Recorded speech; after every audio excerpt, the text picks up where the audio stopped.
मैं मंजू पांडे अपने YouTube channel में आप लोगों का स्वागत करती हूँ। एक प्यारा सा बहुत सुंदर सोहर गीत सुनाने चल रही हूँ।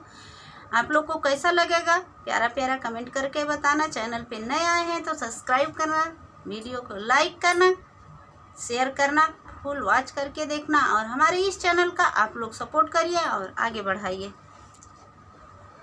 बरहे बारिश के वो मिरिया होता बाबा मोर बियाह कैले, बाबा मोर बियाह कैले हो। बरहे बारिश के वो मिरिया होता बाबा मोर बियाह कैले, बाबा मोर बियाह कैले हो। मोरी बहिनी पिया मोरे गाए पर दसवा हो रहा बहामा, कैसे हो रहा बहामा, कैसे नी हो। मोरी बहिनी पिया मोरे गाए पर दसवा हो रहा बहामा, कैसे हो रहा बहामा, कैसे नी हो।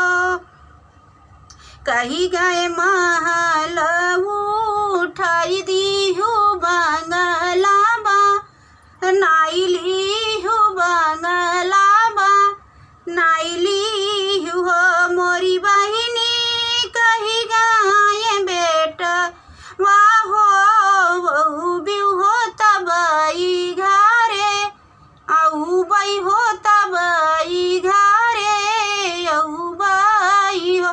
मोरी बहिनी कही गाए बेटा वाहो वहू भी हो तबई घरे, आऊ बई हो तबई घरे, आऊ बई हो। दुअर से आए नी देवरू होता आंगने में, ठाढ़ भाई आंगने में, ठाढ़ भाई हो। मोरी भाभी कवन संकट तोहरे जियरा के हो रो, जियरा के हो तबा काहे बरे रोयू हो त काहे बरे रोयू हो। मोरी भाभी कवन संकट तोहरे जियरा हो काहे नी बारे, रोयू हो काहे नी बारे रोयू हो। तोहरई भैया कही गाए हो कि महलाऊ ठाइली हूँ बंगलाबा, नाई दी हूँ बंगला छा वाइली हो। मोरे देवरू कही गाए बेटा वाहो वही भी हो तबई घरे, आऊ बई हो तबई घरे, आऊ बई हो। मोरे देवरू कही गाए बेटा वाहो वहू भी हो तबई घरे, आऊ बई हो तबई घरे, आऊ बई हो।